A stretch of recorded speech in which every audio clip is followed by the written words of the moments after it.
మీ website rank ఒక్కసారిగా పడిపోయిందా? లేదా web traffic తగ్గిపోయిందా? అయితే ఈ వీడియో మీకోసమే. 2026లో గూగుల్ కొత్త కోడ్ అప్డేట్ వల్ల చాలా వెబ్సైట్లు ర్యాంక్ కోల్పోయాయి. మార్చ్ 2026 కోడ్ అప్డేట్ వల్ల టాప్ రిజల్ట్లలో పెద్ద మార్పులు వచ్చాయి. ఇప్పుడు గూగుల్ ఏమి చూస్తుంది అంటే quality content, trusted websites, brand authority. ఏఐతో కంటెంట్ క్రియేట్ చేయొచ్చు కానీ కాపీ పేస్ట్ చేయొద్దు.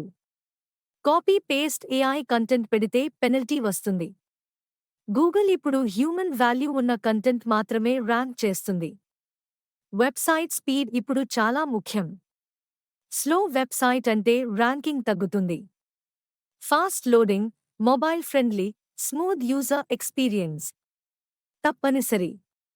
గూగుల్ ఇప్పుడు ఈ ఈఏటీ మీద ఎక్కువ ఫోకస్ చేస్తుంది.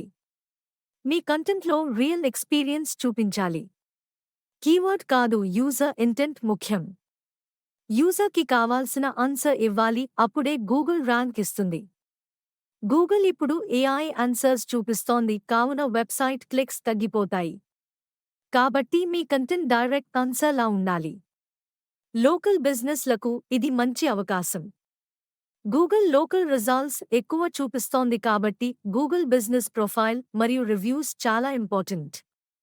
2026లో ఎస్ఈఓ ఫార్ములా అంటే కంటెంట్, ట్రస్ట్, స్పీడ్ మరియు ఏఐ. ఓల్డ్ ట్రిక్స్ పనికిరాకపోవచ్చు, కానీ న్యూ స్ట్రాటజీ ఫాలో చేస్తే గ్రోత్ వస్తుంది. ఇలాంటి డిజిటల్ మార్కెటింగ్ వీడియోల కోసం సబ్స్క్రైబ్ చేయండి. మీ డౌట్స్ కామెంట్స్లో చెప్పండి లేదా కాల్ 9052081947.